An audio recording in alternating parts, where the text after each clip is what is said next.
Keralam number വണ്ണാണ്. നവോത്ഥാന മൂല്യങ്ങൾ വളർന്നു വന്ന കാര്യത്തിലും വളർത്തിയെടുത്ത കാര്യത്തിലും നിലനിർത്തുന്ന കാര്യത്തിലും. പക്ഷെ ഇപ്പോൾ അടുത്ത കാലത്ത് വരുന്ന പല വാർത്തകളും നമ്മുടെയൊക്കെ മനസ്സിലുണ്ടായിരുന്ന എവിടെയെങ്കിലും ഉണ്ടായിരുന്നിരിക്കുന്നുണ്ട്. അപ്പോൾ നമ്മുടെ മനസ്സിൽ തന്നെ ഉണ്ടായിരുന്നു എന്ന് തന്നെ വിചാരിക്കാം.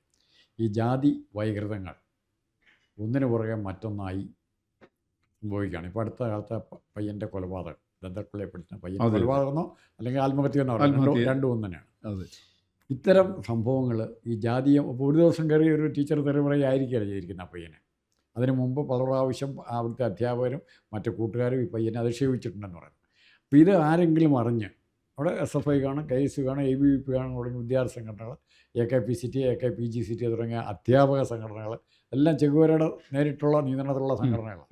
ഇവരൊക്കെ അവിടെ ഉണ്ടായിട്ടും ഇങ്ങനത്തെ ഡെവലപ്മെൻ്റ് ആ കോളേജിൽ നടക്കുന്ന അറിയാതിരിക്കുകയും ഇത്തരം ദാരുണമായ ഒരു അന്ത്യം ആ പയ്യനുണ്ടാവുകയും ചെയ്തതിൻ്റെ പുറകിൽ ജാതി ഇല്ല എന്ന് പറയുകയും എന്നാൽ ആ ജാതിയെ മാക്സിമം ഉപയോഗിക്കുകയും ചെയ്യുന്ന രാഷ്ട്രീയ നേതൃത്വത്തിന് മോശമല്ലാത്ത പങ്കില്ലേ? അല്ല, കേരളത്തിൽ ജാതി ഇല്ല എന്നുള്ളത് ചില നറേഷൻ മാത്രമാണ്. കേരളത്തിൽ ജാതിയില്ല. കേരളം വിദ്യാഭ്യാസ രംഗത്ത് 1ാം സ്ഥാനത്താണ്, കാർഷിക രംഗത്ത് മികച്ചതാണ്, വ്യവസായ രംഗത്ത് സൗഹൃദ സംസ്ഥാനമാണ്, ഇത്യാദി ഒരുപാട് കേരളത്തിന് മാത്രം തനിമ നമ്മൾ പറഞ്ഞു വരുത്തും. ഈ സാധനം പലപ്പോഴും നറേറ്റീവ് മാത്രമാണ്, വസ്തുതകൾക്ക് നിരക്കുന്നതല്ല. ഈ ചെറിയ ഉദാഹരണം പറഞ്ഞാൽ ഇപ്പോൾ പിന്നാക്ക സമുദായക്കാരന് ദളിതനെതിരായിട്ടുള്ള ആക്രമണം, അത് കേരളത്തിൻ്റെ ചരിത്രത്തിൽ ആദ്യമല്ലല്ലോ. വൈക്കം സത്യാഗ്രഹത്തിൽ 3 പേരെയാണ് ആദ്യം കണ്ണിൽ ചുണ്ണാമ്പ് എഴുതിയത്. അതിലൊന്ന് ആമചാടിത്തേവനാണ്. ഈ ആമചാടിത്തേവൻ്റെ ചരിത്രം നമ്മൾ കേരളത്തിലെ വിദ്യാർത്ഥികൾ നമ്മൾ പഠിപ്പിച്ചില്ലല്ലോ. നമ്മൾ പഠിപ്പിച്ചില്ല. കാരണം നമ്മളെ സംബന്ധിച്ച് കേരളത്തിൻ്റെ ഔന്നത്യം ബോധ്യപ്പെടുന്ന നമ്പർ 1 കേരളം എന്ന് പറയുന്നത് എന്നെ വളരെ അതിന് ഇതൊട്ടും ചേരുന്നതല്ല. ആ ചേരുന്നതല്ലാത്തതുകൊണ്ട് നമ്മൾ പറഞ്ഞില്ല. മറിച്ച് നമ്മൾ ഒരുപാട് നെറേറ്റീവ്സ് നമ്മൾ ക്രിയേറ്റ് ചെയ്യുകയാണ്. എവിടെയാണ് എന്തുകൊണ്ടാണ് കേരളത്തിൻ്റെ വിദ്യാഭ്യാസ രംഗം തകർന്നത്? കേരളത്തിൻ്റെ രാഷ്ട്രീയ രംഗം.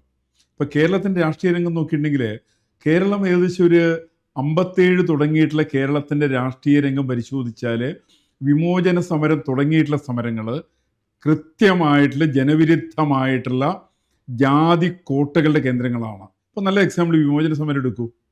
വിമോചന സമരത്തിൻ്റെ സംഘാടകരാരാ? NSS ക്രൈസ്തവ സഭയാണ്. മുസ്ലിം ലീഗ് അടക്കമുള്ളവരുണ്ട്. ഈ വിമോചന സമരത്തിന് ആസൂത്രിതമായിട്ടുള്ള വിദ്യാഭ്യാസ ബില്ലിൻ്റെ ഉപജ്ഞാതാക്കളാരാ? അതിന് ഉപജ്ഞാതാക്കൾ മറ്റേ ക്രൈസ്തവ സഭയാണ്. ക്രൈസ്തവ സഭയും മുണ്ടശ്ശേരി മാഷും തമ്മിലുള്ള അവിഹിത ബന്ധത്തിൻ്റെ സന്തതിയാണ് വിദ്യാഭ്യാസ ബില്ല്. അതിനെക്കുറിച്ച് EMS 1957 ദേശാഭിമാനി ലേഖനം എഴുതിയിട്ടുണ്ട്. മെയ് മാസത്തിലാണെന്ന് എൻ്റെ ഓർമ്മ. അതിനെക്കുറിച്ചൊരു CH ലേഖനം എഴുതിയിട്ടുണ്ട്. ഈ 2 ലേഖനത്തിലും പറയുന്ന വിദ്യാഭ്യാസ ബില്ല് എന്ന് പറയുന്ന സാധനം ഞങ്ങളുടെ അജണ്ടയിലില്ല. കമ്മ്യൂണിസ്റ്റുകാരുടെ അജണ്ടയിൽ ഇല്ലാത്തൊരു സാധനമാണ് ഇയാൾ മുണ്ടശ്ശേരി കൊണ്ടുവരുന്നത്. അത് ക്രൈസ്തവ സഭയായിട്ട് ചേർന്നുകൊണ്ടാണ്. എന്ന് വെച്ചാൽ വിദ്യാഭ്യാസ സ്ഥാപനങ്ങളുടെ നിയമത്തിൻ്റെ ശമ്പളം കൊടുക്കേണ്ടത് നിയമന സഭ നടത്തും, അവർ കൈക്കൂലി മേടിച്ച് നടത്തും, ശമ്പളം സർക്കാർ കൊടുക്കും. കേരള സർക്കാരിന് ഇന്ന് ഏറ്റവും വലിയ കടം വരുന്ന 30,000 കോടി റുപ്യോളം വരുന്ന പ്രതിവർഷം വരുന്ന കടത്തിൻ്റെ പ്രധാനപ്പെട്ട കാരണക്കാർ ക്രൈസ്തവ സഭയാണ്. ഇങ്ങനെ പണം മേടിക്കുന്ന ഏർപ്പാടാണത്. അവർ പണം മേടിച്ച് നിയമനം നടത്തുന്നു, സർക്കാർ ശമ്പളം കൊടുക്കുന്നു. 7,500 ക്രൈസ്തവ സ്ഥാപനങ്ങളാണ് കേരളത്തിലുള്ളത്. അങ്ങനെ അതിനുശേഷം ഇതിൻ്റെ ഒന്നും കൂടി അരക്കിട്ട് ഉറപ്പിക്കാൻ വേണ്ടി ഒരു വിമോചന സമരം നടത്തുന്നു. അതിന് മന്നത്ത് പത്മനാഭനെ മുൻനിർത്തിക്കൊണ്ട് സമരം നടത്തുന്നു. എന്തൊരു മ്ലേച്ഛമായിട്ടുള്ളതാണ്. ലോകത്തിൽ എവിടെയെങ്കിലും നടന്നിട്ടുണ്ടോ അത്തരത്തിൽ? കേരളത്തിലല്ലാതെ കണ്ട് ഇതിൻ്റെ ഉള്ളറകളിലേക്ക് ആരെങ്കിലും കടന്നിട്ടുണ്ടോ? എന്തുകൊണ്ടാണ് കിടക്കാത്തത്? കേരളത്തിൽ ഇടതുപക്ഷ ചരിത്രകാരന്മാരുണ്ടല്ലോ, ഞാൻ പേരൊന്നും എടുത്തു പറയുന്നില്ല. ഈ പറയുന്ന ചരിത്രകാരന്മാർക്ക് മുണ്ടശ്ശേരിയുടെ ഈ വിക്രിയ മനസ്സിലാകാത്തതുകൊണ്ടാണോ? അല്ല ഇവനൊന്നും തലയ്ക്കകത്ത് ആളോട്ടം ഇല്ലാത്തതുകൊണ്ടാണോ? അതുകൊണ്ടൊന്നും അല്ലല്ലോ. തലയ്ക്കകത്ത് ആളോട്ടമുണ്ട്. പക്ഷേ കൃത്യമായിട്ട് വേണ്ടപ്പെട്ട ആളുകളിൽ നിന്ന് പണം പറ്റിക്കൊണ്ടാണ് കേരളത്തിൻ്റെ ചരിത്രകാരന്മാർ തെറ്റായിട്ടുള്ള ചരിത്രം എഴുതിയത്. ഈ സാധനം കേരളത്തിൽ വിദ്യാർത്ഥികളെ പഠിപ്പിക്കുന്നില്ല. മറിച്ച് ഇവർ നറേറ്റീവ്സ് സൃഷ്ടിക്കുകയാണ്. കേരളം വിദ്യാഭ്യാസ രംഗത്ത് മികച്ച സ്ഥാനമാണ്. കൈക്കൂലി മേടിച്ചിട്ടാണ് ഇവിടുത്തെ സഭകൾ നിയമനം നടത്തുന്നത്. അതേപോലെ തന്നെ വിദ്യാഭ്യാസം ഇല്ലാത്ത അച്ഛന്മാരും കന്യാസ്ത്രീകളും കേരളത്തിൽ പഠിപ്പിക്കുന്നുണ്ട്. അവരുടെ ഡോക്ടറേറ്റ് എവിടെ നിന്നാണ്? അവർക്ക് ഡോക്ടറേറ്റ് റോമിൽ നിന്നാണ്. ഇതെല്ലാം കാണിക്കുന്നതെന്ന് വെച്ചിട്ടുണ്ടെങ്കിൽ കേരളത്തിൻ്റെ വിദ്യാഭ്യാസ രംഗത്തെ തകർത്തതിൽ വലിയ പങ്ക് വഹിക്കുന്ന ആളുകളെ സംരക്ഷിക്കുന്നതിൻ്റെ ധാർമ്മികമായിട്ടുള്ള ഉത്തരവാദിത്വം ഇവിടുത്തെ ഇടതുപക്ഷ പ്രസ്ഥാനങ്ങൾ അടക്കമുള്ള ആളുകൾക്കുണ്ട്. ഇവിടുത്തെ ഇടതുപക്ഷ പ്രസ്ഥാനത്തിനുണ്ട്. രണ്ട് കാര്യങ്ങളുണ്ട്. അപ്പോൾ സാറ് പറഞ്ഞ അതിൻ്റെ ഫണ്ടമെൻ്റൽസ് ഞാൻ സമ്മതിക്കുന്നു. പക്ഷേ ബേസിക്കായിട്ട് മറ്റ് 2 കാര്യങ്ങളുണ്ട്. ഒന്ന്, കേരളത്തിലെ ചെറുപ്പക്കാർക്ക് വിദ്യാഭ്യാസം ഞാൻ പറയുന്നില്ല, എഴുത്തും വായന സാമാന്യം ഭംഗിയായിട്ട് പഠിക്കാൻ പറ്റുകയും ഇംഗ്ലീഷ് ഉൾപ്പെടെയുള്ള കാര്യങ്ങൾ പഠിച്ചു. ആദ്യകാലത്ത് നമ്മുടെ ജോലി തേടിപ്പോയത്, നമ്മൾ പറമ്പിൽ നിന്നും പാടത്തു നിന്നൊക്കെ കരയിലേക്ക് കയറി ജോലി തേടിപ്പോയത് ടൈപ്പിസ്റ്റായിട്ടാണ് പോകുന്നത്. അന്ന് SLC പാസ്സായി ASDF GF എന്ന് പറഞ്ഞിട്ട് നാട് മുഴുവൻ ടൈപ്പ് റൈറ്റിംഗ് ഇൻസ്റ്റിറ്റ്യൂട്ടാണ്. അവിടങ്ങളിൽ പോയി പഠിച്ച് ടൈപ്പ് പഠിച്ച് കൽക്കട്ടയിലും ബോംബെയിലും ഡൽഹിയിലുള്ള കമ്പനികളിൽ പോയി ടൈപ്പ് പഠിച്ച് ആ വരുമാനമാണ് അന്ന് തൊട്ട് മണി ഓർഡർ എക്കണോമി എന്നാണ് നമ്മളെ പറയുന്നത്. അതിനുശേഷം വീണ്ടും കണ്ടിന്യൂസ് ആയിട്ട് പുറത്തേക്ക് പോകാനുള്ള അവസരം കിട്ടി. നേഴ്സിംഗ് ഒരു പ്രധാനപ്പെട്ട പ്രൊഫഷനായിട്ട് മാറി. അവിടെയും മലയാളിക്ക് മുൻതൂക്കം കിട്ടി. നമ്മുടെ ഈ വിദ്യാഭ്യാസ സ്ഥാപനങ്ങൾ ഇവിടെ ഉണ്ടായിരുന്നതുകൊണ്ട്. അപ്പോൾ ഈ സ്ഥാപനങ്ങൾ തുടങ്ങാനും നിലനിർത്താനും മറ്റ് സമുദായങ്ങൾ മുന്നോട്ട് വന്നിട്ടില്ലായിരുന്നു ആ കാലഘട്ടത്തിൽ. NSS ഇല്ലായിരുന്നു, SNDP ഇല്ലായിരുന്നു. നോർത്ത് ഇന്ത്യയിൽ ഇതിനേക്കാൾ മോശമായിരുന്നു അവസ്ഥ. വിദ്യാഭ്യാസ സ്ഥാപനങ്ങളേ ഇല്ല. അങ്ങനെ വന്നപ്പോൾ ആകെ ക്രിസ്ത്യൻ ഓറിയൻറ്റഡ് ആയിട്ടുള്ള വിദ്യാഭ്യാസ സ്ഥാപനങ്ങളാണ്. അവരെന്തെല്ലാം ചെയ്തു. ഇപ്പോൾ നമ്മൾ കൈക്കൂലി മേടിക്കുന്ന പിണറായി വിജയൻ കിറ്റ് കൊടുക്കുന്ന പോലെയാണ്.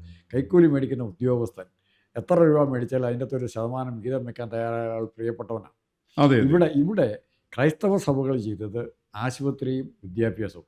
ഈ രണ്ടും മറ്റ് സഭകളോ മറ്റ് സമുദായങ്ങളോ മുന്നോട്ട് വന്നിട്ടില്ല.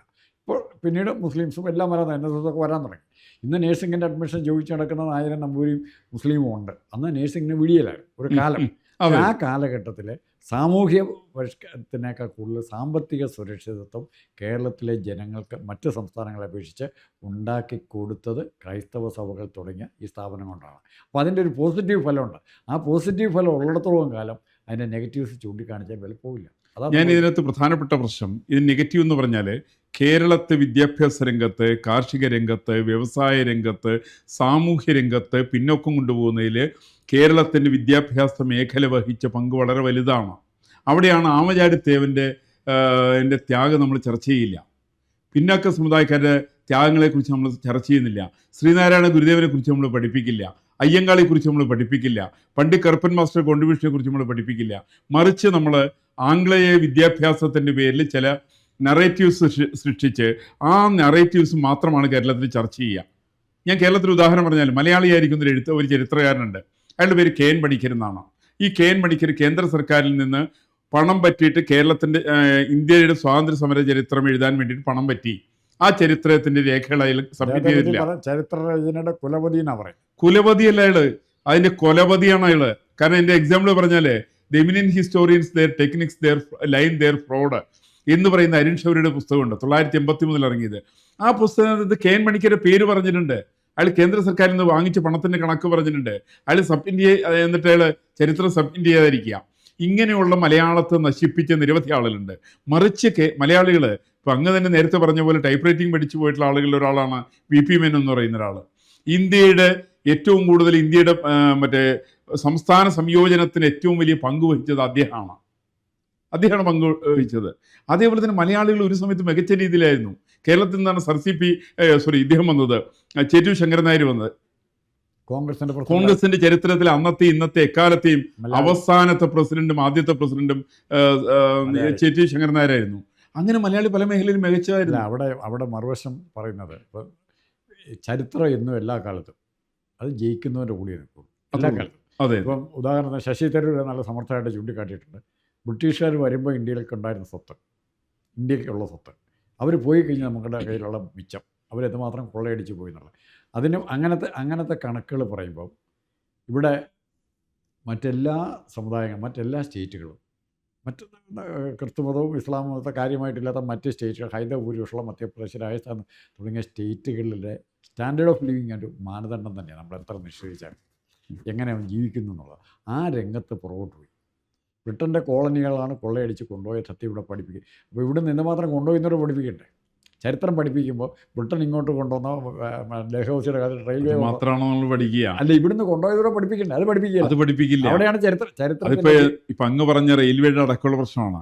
കേരളത്തിലെ റെയിൽവേ കൊണ്ടുവന്നതിൽ ബ്രിട്ടീഷുകാർക്ക് യാതൊരു പങ്കുമില്ല. അവരുടെ ആവശ്യത്തിന് അവർ കൊണ്ടുവന്ന് നിലമ്പൂർക്കാണ് അവർ മീറ്റർ ഗേജ് കൊണ്ടുപോയത്. ഷൊർണൂരിൽ നിന്ന് നിലമ്പൂർക്കാണ് അവർ കോയമ്പത്തൂർ വഴിക്ക് ഷൊർണൂർ വന്നിട്ട് മീറ്റർ ഗേജ് ആയിട്ട് അവർ ഇവിടേക്ക് കൊണ്ടുപോയി. തേക്കന്തടി കൊണ്ടുപോകണം. തേക്കന്തടി കൊണ്ടുപോകാൻ വേണ്ടി ചെയ്തതാണ്. മറിച്ച് പാസഞ്ചേഴ്സിന് വേണ്ടിയിട്ട് ആദ്യമായി ട്രെയിൻ കൊണ്ടുവന്നത് തൃപ്പൂണിത്തുറ രാജാവാണ്. തൃശ്ശൂരിൽ നിന്ന് ഇങ്ങോട്ട്. അതെ, ഷൊർണൂരിൽ നിന്ന് ഇങ്ങോട്ട്. ഷൊർണൂരിൽ നിന്ന് എന്നിട്ട് ഷൊർണൂരിൽ നിന്ന് ഇപ്പുറത്തേക്കുള്ള കൊച്ചി, ആ പാലത്തിൻ്റെ പേര് കൊച്ചി പാലം എന്നാണ് പാലത്തിൻ്റെ പേര്. ഈ പാലം നിർമ്മിച്ച കൊച്ചി രാജാവായിട്ട് രാമവർമ്മയാണ്. അദ്ദേഹത്തിനാണ് രാജർഷി എന്നാണ് അദ്ദേഹത്തിന് പേരിട്ടത്. അടുത്ത കാലത്ത് ഞാൻ മനസ്സിലാക്കുന്ന റെയിൽവേക്ക് സൗത്ത് റെയിൽവേ സ്റ്റേഷൻ്റെ പേര് അദ്ദേഹത്തിൻ്റെ പേര് ഇടാൻ വേണ്ടി പോകുന്നത്. അപ്പോൾ അങ്ങനെയുള്ള ചില കോൺട്രിബ്യൂഷനുള്ള ആളുകൾ കേരളത്തിൽ എക്കാലത്തും ഉണ്ടായിരുന്നു. അങ്ങനെ വിദ്യാഭ്യാസ മേഖലയാണെങ്കിലും ഈ സമസ്ത ആ റെയിൽവേയുടെ പണിക്ക് വേണ്ടിയാണ് പൂർണ്ണത്രയ ക്ഷേത്രത്തിൻ്റെ സ്വർണം വരെ എടുത്ത് വിറ്റു. അതെ അതെ, അന്ന് റെയിലിൻ്റെ പണിക്ക് വേണ്ടി വിറ്റതാണത്. അത് പൂർണ്ണത്രേശ്വര ക്ഷേത്രത്തിൻ്റെ തിരുവാഭരണം വിൽക്കുക അല്ലെങ്കിൽ ആനയുടെ നെറ്റിപ്പട്ടം വിൽക്കുക എന്നുള്ളത് സെക്കൻഡ് തിങ് ആണ്. എന്നെ ഏറ്റവും വലിയ അതിനുള്ള മനസ്സുണ്ടായി എന്നുള്ളതാണ്. അദ്ദേഹത്തിന് അതിനേക്കാളും വലിയ മനസ്സെന്ന് കഴിഞ്ഞാൽ അദ്ദേഹത്തിൻ്റെ ഭാര്യയുടെ കെട്ടുതാലി ഒഴികെയുള്ള മുഴുവൻ ആഭരണങ്ങളും വിറ്റു. എന്നിട്ട് ബ്രിട്ടീഷുകാരൻ വേറെ പണി നടത്തി. ബ്രിട്ടീഷുകാരനും ക്രൈസ്തവ സഭയും കൂടിയിട്ട് ആ സമയത്ത് അതിക്രൂരമായിട്ടുള്ള മറ്റൊരു പരിപാടി നടത്തി. അവർ നടത്തിയെന്താ വെച്ചിട്ടുണ്ടെങ്കിൽ ഈ പറയുന്ന അവിടെയുള്ള യുവരാജാക്കന്മാരെ ഇളക്കി വിട്ടു. എന്നിട്ട് പറഞ്ഞു ഈ പറയുന്ന രാജാവ് മുഴുവൻ സ്ഥാനം നശിപ്പിക്കാമെന്ന് പറഞ്ഞു. എന്നിട്ട് രാജാവിനെ കൊട്ടാരത്തിൽ നിന്ന് ഇറക്കി വിട്ടു. അങ്ങനെയാണ് സ്ഥാനം ഒഴിഞ്ഞ രാജാവെന്ന് അദ്ദേഹത്തിൻ്റെ പേര്. 914 അദ്ദേഹം നേരെ തൃശ്ശൂർക്ക് പോകുന്നു. അവിടെ ശക്തൻ തമ്പുരാൻ്റെ കോവിലകത്തിൻ്റെ ഔട്ട് ഹൗസിൽ താമസിക്കുന്നു. അവിടെ നിന്ന് അദ്ദേഹത്തിന് അവിടെ ചെറുതുരുത്തിൽ ഇപ്പോഴത്തെ വള്ളത്തോൾ നഗറിൽ അദ്ദേഹത്തിന് വീട് വെച്ച് കൊടുക്കുന്നു. അദ്ദേഹം പറയുന്നത് 2 നില വീട് വേണം. 800 സ്ക്വയർ ഫീറ്റാണ് വീടിൻ്റെ വലിപ്പം.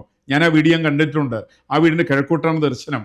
ആ വീട് കിഴക്കോട്ട് ദർശനം വരുന്ന സമയത്ത് പുള്ളി പറഞ്ഞത്, രാവിലെ എഴുന്നേൽക്കുന്ന സമയത്ത് എനിക്ക് സൂര്യഭഗവാനെ കാണണം, അതിനോടൊപ്പം തന്നെ ആ ചൂളം വിളിച്ചു പോകുന്ന ട്രെയിനിൽ കൂടി എനിക്ക് കാണണം എന്ന് പറഞ്ഞ രാജാവുണ്ടായിരുന്ന സ്ഥലമാണത്. ഈ സ്ഥലത്താണ് കേരളം ഒരു സമയത്ത് എല്ലാ മേഖലയിലും വളരെ ഔന്നത്യത്തിലായിരുന്നു.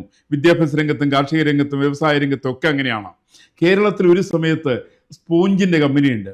അത് ലോകത്തിൽ എവിടെയെങ്കിലും ഉണ്ടോ? കേരളത്തിലെ ഇന്ത്യയിൽ വേറെ എവിടെയെങ്കിലും ഉണ്ടോ? സ്പോഞ്ച് കമ്പനി മറ്റേ കൊല്ലത്തുള്ള ടൈറ്റാനിയത്തിൻ്റെ സ്പോഞ്ച് കമ്പനി, അതുപോലെ തന്നെ റയൻസ്, പെരുമ്പാവൂർ റയൻസ് ഇവിടെ മാത്രമുള്ള. എന്താ പെരുമ്പാവൂർ റയൻസിൻ്റെ കാരണം എന്താ?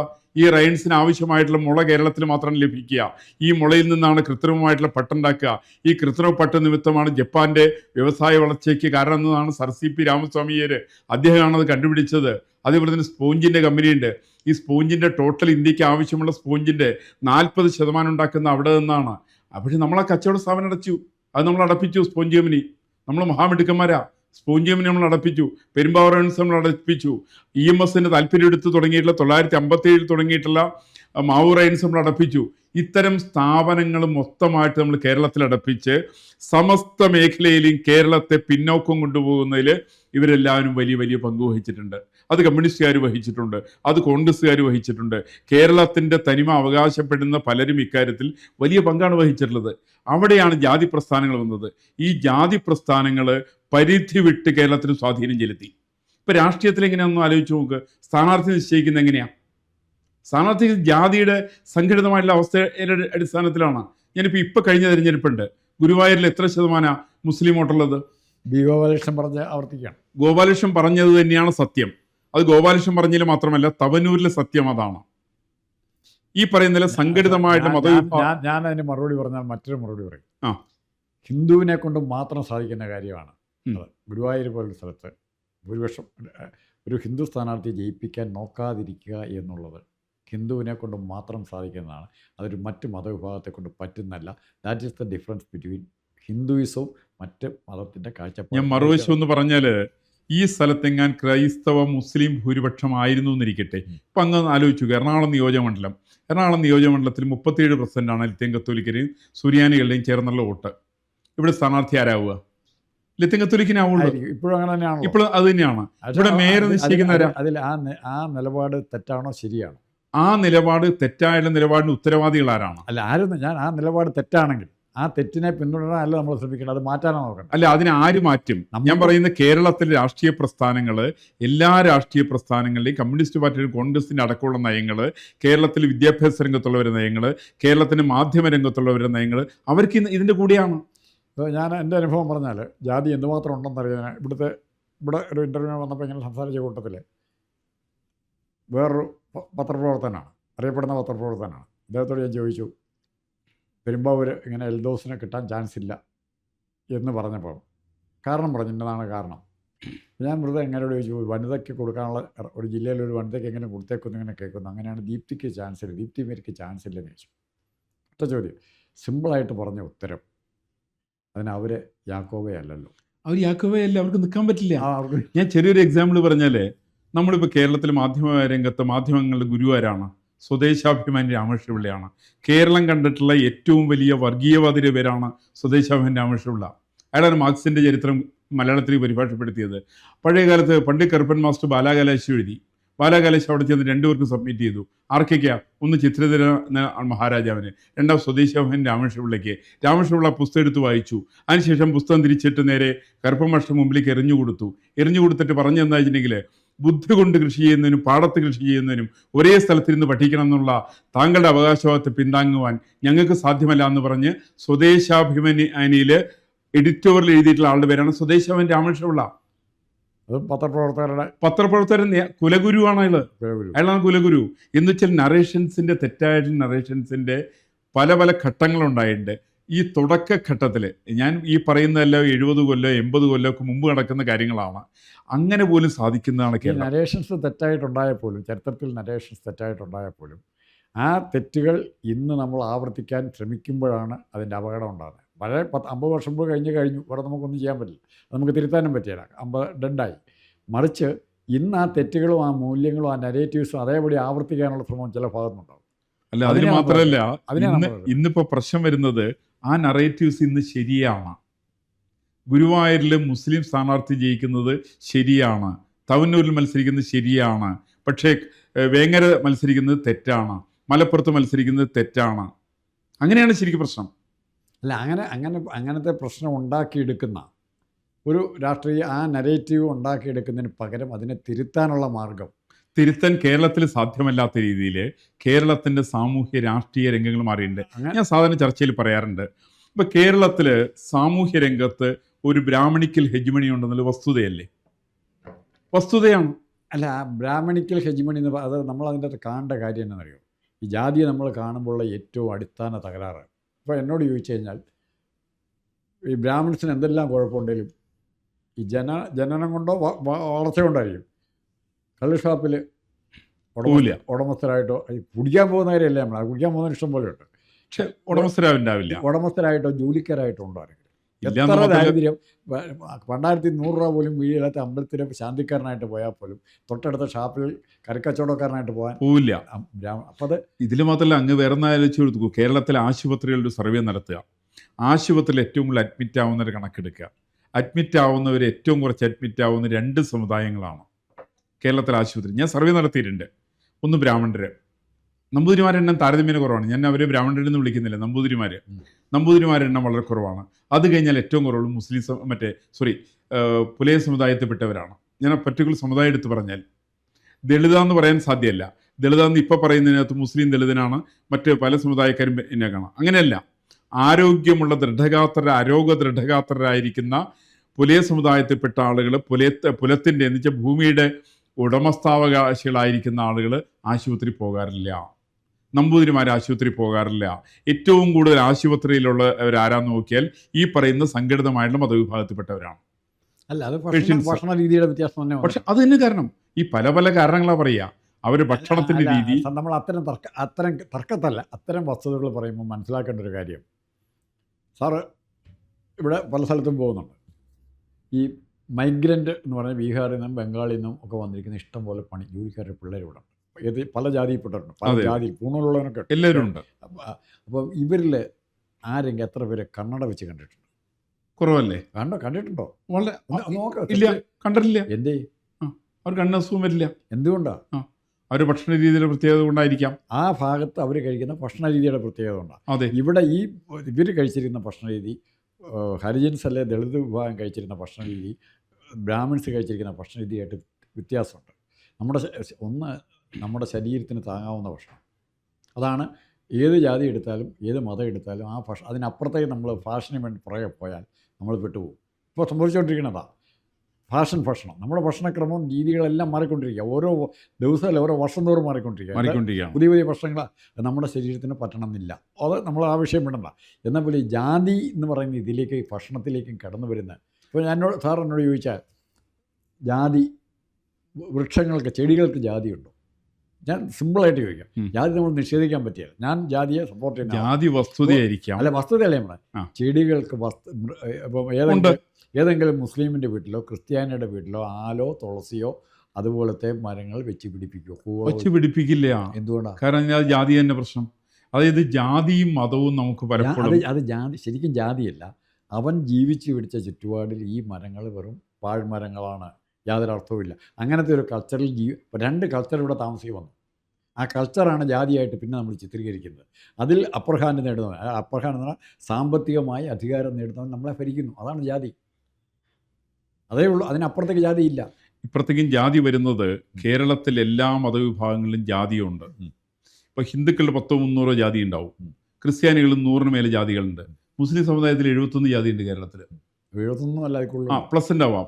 എന്തിനാ പറയുന്നത്? കേരളത്തിൽ മരിച്ച മനുഷ്യൻ്റെ വയറിനകത്ത് കിടക്കുന്ന മലം കൈകൊണ്ടെടുക്കുന്ന ഒരൊറ്റ സമുദായത്തിൽ മാത്രമേ ഉള്ളൂ കേരളത്തിൽ അവകാശം. അതെ, അത് അവകാശമല്ല, ഒരു തൊഴിലാണത്. പിസ്സലാൻ വിഭാഗത്തിലെ തൊഴിലാണത്. ഇസ്ലാമിന് മാത്രമേ ഉള്ളൂ. അത് കേരളത്തിൽ മാത്രമാണ് ശരിക്കുള്ളത്. നമ്മളിപ്പോൾ ഈ കേരളത്തിൽ ജാതി എവിടേക്കൊന്നും ഇനി രാഷ്ട്രീയ രംഗത്ത് മാത്രമല്ല, സാമൂഹ്യ രംഗത്തുണ്ട്. മരിച്ചു കഴിഞ്ഞാൽ ജാതി ഇവിടെ കുടികുത്തു വാഴുകയാണ്. ജാതി ഏറ്റവും കൂടുതൽ കർമ്മങ്ങളും ആചാരങ്ങളും നടക്കുന്ന മരണവുമായി ബന്ധപ്പെട്ട ചടങ്ങും കർമ്മവും. അതെ, മരണം എന്ന് മാത്രമല്ല, അതിനകത്ത് ഉള്ള പ്രശ്നം എന്ന് വെച്ചിട്ടുണ്ടെങ്കിൽ ഈ ജാതി കൂടുതലുള്ള ഹിന്ദുക്കളിൽ പിന്നെ ആർക്ക് വേണമെങ്കിലും ഏത് ശ്മശാനത്തിൽ വേണമെങ്കിൽ അടക്കം ചെയ്യാം. അത് നമ്പൂതിരിയായ ആണെങ്കിൽ ഉള്ളാടം തുടങ്ങിയിട്ട് പറയാൻ തുടങ്ങിയിട്ട് നമ്പൂതിരിയായുള്ള എല്ലാവർക്കും ഒരേ ശ്മശാനത്തിൽ അടക്കം ചെയ്യാം. ഒന്ന് ക്രൈസ്തവല്ല ആലോചിച്ച് നോക്ക്. യാക്കോബായ ഓർത്തഡോക്സ് അച്ഛന്മാരുടെ അടി, അവർ തമ്മിൽ തന്നെ 6 വിഭാഗങ്ങളിൽ 8 വിഭാഗമായിട്ടുള്ള അടി. അതുപോലെ തന്നെ സുറിയാനികളും ലിത്തിങ്കത്തൊലിക്കും തമ്മിലടി. അതുപോലെ തന്നെ മറ്റേ പെന്തിക്കോസ്തുകാരും യഹോവ സാക്ഷികളും തമ്മിലടി. ഇങ്ങനെ സമസ്ത മതവിഭാഗങ്ങളും തമ്മിൽ ഈ കാര്യത്തിലുണ്ട്. മുസ്ലിം ജനവിഭാഗങ്ങൾ അതുപോലെ തന്നെയാണ്. എന്ന് വെച്ചാൽ ജാതി കേരളത്തിൻ്റെ എല്ലാ മേഖലയിലേക്കും അതിശക്തമായുള്ള രീതിയിൽ രാഷ്ട്രീയ പ്രസ്ഥാനങ്ങളുടെ കൂടി സ്വാധീനത്തിൻ്റെ ഫലമായിട്ട് ജാതി വേറൊഴിച്ച് കഴിഞ്ഞു കേരളത്തിൽ. ഉദാഹരണത്തിന് ഞാൻ ജാതിയെ സാറ് കാണുന്നതിന് നേരെ വ്യത്യസ്തമായിട്ടാണ് കാണുന്നത്. ഒന്ന്, സവർണനുള്ള കൺസെപ്റ്റ് ഞാൻ അംഗീകരിക്കുന്നില്ല. അപ്പോൾ എന്നാണ് ആദ്യത്തെ സവർണർ ആരാണെന്നറിയണം. ഒരു ദിവസം എല്ലാവരെയും വിളിച്ചു കൂട്ടി നമ്മൾ സവർണർ, നിങ്ങൾ ക്രിസ്ത്യാനി, അങ്ങനെ ഒരു ആരും ഉണ്ടാക്കിയിട്ടില്ല. ചില ചുറ്റുപാടുകൾ വളർന്നു വന്ന് സ്വാധീനമുള്ളവൻ അവൻ്റെ അപ്പക്കഷ്ണമായിട്ട് അവൻ പോയി, അവൻ മുഴുത്ത അപ്പക്കഷ്ണം ചിലർക്ക് കിട്ടും. സിനിമ നോട്ടീസ് അടിക്കുന്ന പോലെ റോഡ് സൈഡിൽ നിൽക്കുന്നവന് കൂടുതൽ നോട്ടീസ് കിട്ടും. അങ്ങനെ കൂടുതൽ ബെനിഫിറ്റ് കിട്ടിയെന്നൊക്കെ അവൻ്റെ സ്ഥാനങ്ങൾ ഉറപ്പിച്ചു. അവരാണത് അതേ സംഭവിച്ചിട്ടുണ്ട്. പിന്നെ രണ്ടാമത്തെ കാര്യം, ഇപ്പോൾ നമ്മളിവിടെ പറ്റിയ ഏറ്റവും വലിയ കുഴപ്പം, ഇപ്പോൾ കൊല്ലൻ എന്ന് പറഞ്ഞ ജാതി, ബ്ലാക്ക് സ്മിത്ത്, ഇവർ ഈ 8ാം ക്ലാസ് പോലും പഠിക്കാത്ത പിള്ളേർ ബസ്സിൻ്റെയും കാറിൻ്റെയൊക്കെ ഗിയർ ബോക്സ് ഒക്കെ അയച്ച് നന്നാക്കുന്ന കാണുമ്പോൾ നമുക്ക് അത്ഭുതം വരും. ഇവനെ കൊല്ലനെ വിളിച്ച് മാറ്റി നിർത്തുന്നതിന് പകരം, ഞങ്ങൾ കൊല്ലനാണ്, ഞങ്ങൾക്ക് സംവരണം വേണമെന്ന് സമരം ചെയ്യുന്നതിന് പകരം ഇവൻ്റെ നേതാക്കന്മാരും പൊതുസമൂഹത്തിൻ്റെ നേതാക്കന്മാരുടെ മെക്കാനിക്കൽ എഞ്ചിനീയറിങ്ങിൻ്റെ കോഴ്സുകളിൽ ഇത്ര സീറ്റ് പിന്നെ റിസർവേഷൻ വേണമെന്ന് പറഞ്ഞ് സമരം ചെയ്യുന്നെങ്കിലും അല്ല. അതിന് പറ്റാത്തതിൻ്റെ കാരണം ഈ റിസർവേഷൻ വേണമെന്ന് ആവശ്യപ്പെടുന്ന ആരാണ്? ഈ പറയുന്ന സമുദായത്തെ മുൻനിർത്തിക്കൊണ്ടുള്ള ചില രാഷ്ട്രീയ നേതാക്കളാണ്. അവർക്ക് വേണ്ടി കോളേജ് സ്ഥാപിക്കായിരുന്നല്ലോ, ആരും തടയല്ലോ. അല്ല തടയുന്നതിൻ്റെ പ്രശ്നം സംഭവിക്കുന്നത് എങ്ങനെയല്ലേ? ഇപ്പോൾ കേരളത്തിൽ എല്ലാ ജാതി പ്രസ്ഥാനത്തിൻ്റെ നേതാക്കന്മാരൊന്ന് പേരുകളൊന്നും എടുത്തൊന്ന് വായിച്ചു നോക്കൂ. NSS, SNDP, പുലയ മഹാസഭ, മറ്റേ ധീവരസഭ, പിന്നെ വെള്ളാള മഹാസഭ, എല്ലാത്തിനും നേതാക്കന്മാരാരാ? സംസ്ഥാന അധ്യക്ഷന്മാരാരാ? ഒക്കെ രാഷ്ട്രീയ നേതാക്കന്മാരാ. അപ്പോൾ അതുകൊണ്ട് രാഷ്ട്രീയത്തിന് താല്പര്യമുള്ള രീതിയിൽ ജാതിയെ തരംതിരിച്ചു വിടുന്ന കാര്യത്തിൽ അവർ വിജയിച്ചിട്ടുണ്ട്. അല്ല, അത് ഇവിടെ ബ്രിട്ടീഷുകാർ വളരെ സമർത്ഥമായിട്ട് തന്നെ ചെയ്തിട്ട് പോയത്. അതെ, ഒരിക്കലും ബ്രിട്ടീഷുകാർക്കുള്ളൊരു ഗുണം എന്ന് വെച്ചാൽ, ഗുണമല്ല ദൂഷ്യം എന്ന് പറഞ്ഞാൽ, അവർ ഭരിച്ചിട്ട് പോയ എല്ലാ രാജ്യങ്ങളും സിവിൽ വാറാണ്. എല്ലാ രാജ്യങ്ങളും. അതെ. പക്ഷേ അമേരിക്കയിലും കോളനി ഉണ്ടാക്കാൻ പോയിട്ടില്ല. പക്ഷെ അമേരിക്ക ആ ദ്രോഹം ചെയ്തിട്ടില്ല. ഒരു പരിധിവരെ വ്യത്യാസമുണ്ട്. അത് പിന്നീട് പറയേണ്ട കാര്യമാണ്. അമേരിക്കയിലും വന്നിട്ടുണ്ട്. അമേരിക്കയിൽ സംഭവിച്ചെന്ന്, അമേരിക്കയിൽ ഒറിജിനൽ ജനങ്ങൾ റെഡ് ഇന്ത്യൻസ് ആണ്. അവർ സൈഡ് ലൈൻ ചെയ്യപ്പെട്ടു. മറിച്ച് അമേരിക്കയിലേക്ക് മൈഗ്രേറ്റ് ചെയ്തിരിക്കുന്ന ബ്രിട്ടീഷുകാരായിരിക്കുന്ന, ആസ്ട്രേലിയക്കാരായിരിക്കുന്ന, കനഡക്കാരായിരിക്കുന്ന ആളുകൾ വെള്ളക്കാരാണ്. അപ്പോൾ വെള്ളക്കാരാണെങ്കിൽ ആ നമ്മളിപ്പോൾ ഇതിൽ ജാതി, മതം തുടങ്ങിയ കാര്യങ്ങളിൽ അർത്ഥശൂന്യതയും കൂടെ പറയാതെ പോയ ശരിയാകുകയില്ല. ഇന്ന് ഏറ്റവും കൂടുതൽ പുരോഗതി പ്രാപിച്ച ആരെല്ലാം നിശ്ചയിച്ചാൽ അമേരിക്കയാണ്. എല്ലാ വിഭാഗം ജനങ്ങൾക്കും ഇപ്പോഴും ഇപ്പോഴാണ് കുറച്ച് റെസ്ട്രിക്ഷൻ വന്നത്. പ്രവേശനം അനുവദിച്ചിരിക്കുന്ന രാജ്യം അമേരിക്ക. വൈവിധ്യമുള്ള ഒരു സംസ്കാരമാണ് അമേരിക്കയ്ക്കുള്ളത്. എല്ലാ വിഭാഗവും ഉണ്ട്. അങ്ങനെയുള്ള അത്തരം സംസ്കാരത്തെ പ്രോത്സാഹിപ്പിക്കുന്ന സമീപനമാണ് എൻ്റേത് പേഴ്സണലി. അതിന് പകരം നമ്മൾ മാത്രം മതി, നമ്മുടേതാണ് ഇത് എന്ന് പറയുന്നൊരു കൾച്ചറുമായിട്ട് ആരെങ്കിലും വരുമ്പോൾ, അല്ലെ നിനക്കെന്താണ് ഇപ്പോൾ അവകാശം അങ്ങോട്ടും ഇങ്ങോട്ടും ചോദിക്കുമ്പോൾ, അവിടെ നമ്മൾ വളരുകയല്ല. അതിന് 2 തരത്തിലാണ്. ഒന്ന്, ഈ ഭരണം മൂത്തിട്ട് ഊരാൺമയാവുക എന്നൊരു പ്രശ്നമുണ്ട്. ഈ ഭരണം മൂത്തിട്ട് ഊരാൺമയാവുന്ന സമയത്ത് സാധാരണ ആളുകൾ പ്രതികരിച്ചു പോകും. ഈ ഒരിക്കലും ഊരാൺമക്കാരാവരുതാരും. ഒരു സ്ഥലത്ത് ഇപ്പോൾ ഇവിടെ വരുന്ന ആളുകൾ ഇപ്പോൾ എന്തുകൊണ്ടാണ് കേരളത്തിലേക്കാണല്ലോ എല്ലാ ആളുകളും ആദ്യം സെൻറ് തോമസ് വന്നു, കേരളത്തിൽ ആദ്യം വന്നു, അറബികൾ വന്നു, കേരളത്തിലേക്ക് ആദ്യം വന്നു, പോർച്ചുഗീസുകാർ വന്നു, ഡച്ചുകാർ വന്നു, ബ്രിട്ടീഷുകാർ വന്നു, എല്ലാവരും കേരളത്തിലേക്കാണ് വന്നേ. അതിന് കാരണം ഏറ്റവും അനുകൂലമായ കാലാവസ്ഥയും അനുകൂലമായിട്ടുള്ള ഭൂപ്രകൃതിയും ബാക്കി എല്ലാ തരത്തിലുള്ള ആനുകൂല്യങ്ങളും കേരളത്തെ സംബന്ധിച്ചുണ്ട്. സാമ്പത്തികമായിട്ട് മെച്ചപ്പെട്ട സ്ഥലം, അങ്ങനെയുള്ളൊരു കേരളത്തിലേക്കാണ് ഇവർ എല്ലാവരും എത്തിച്ചേർന്നത്. കാരണം കേരളത്തിൻ്റെ തനിമ കൊണ്ട് ഈ പറയുന്ന ആളുകളെ അക്കോമഡേറ്റ് ചെയ്യാൻ ഒരു കാലഘട്ടത്തിൽ സാധിച്ചിരുന്നു. ഇന്നത് അമേരിക്കക്കാരന് സാധിക്കുന്നു മാത്രമേ ഉള്ളൂ.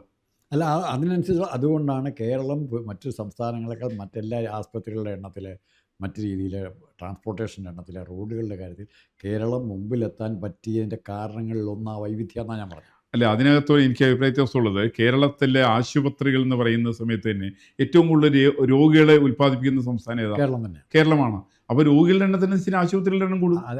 അതിൻ്റെ കാരണം നമുക്ക് തനതല്ലാത്ത ജീവിത രീതി അതെ, ജീവിതശൈലീ രോഗങ്ങളാണ് നമ്മുടെ കൂടുതൽ വരുന്നത്. ആ ജീവിതശൈലീ രോഗങ്ങൾ നമ്മൾ അന്ധമായിട്ടുള്ള അനുകരണത്തിൻ്റെ ഭാഗമായിട്ട് വരുന്നതാണ്. ഇപ്പോൾ കമ്മ്യൂണിസം തന്നെ നോക്കുക, ലോകത്തിൽ എല്ലാ സ്ഥലത്തും കമ്മ്യൂണിസം തകർന്നു, 56 രാജ്യങ്ങളും തകർന്നു. എന്നാലും ഞങ്ങൾക്ക് വേണം, എന്നാലും കേരളത്തിൽ വേണം. ഇത് കേരളത്തിൽ മാത്രമേ ബാക്കിയുള്ളൂ. അത് നമുക്ക് ആ വിഷയം കൂടെ സംസാരിച്ചിട്ട് നിർത്താം. അതായത് പറഞ്ഞു വന്നത്, മെയ് 4 കഴിയുമ്പോൾ അത് പറയണമെങ്കിൽ കേരളത്തിൽ മാത്രം തകർന്നാൽ പോരാ, ബംഗാളിലെങ്ങാനും ഭാഗ്യത്തിന് കുരുത്തക്കണ്ണ ഒരു 10 സീറ്റ് കിട്ടിയാൽ ആ 10 കൊണ്ട് ഇതിലൂടെ നടക്കാൻ തുടങ്ങും. അവിടെ തീർച്ചയായിട്ടും ആ വിഷയം നമുക്ക് മെയ് 4 കഴിഞ്ഞ് തീർച്ചയായിട്ടും വളരെ സന്തോഷമുണ്ട്. നമസ്കാരം.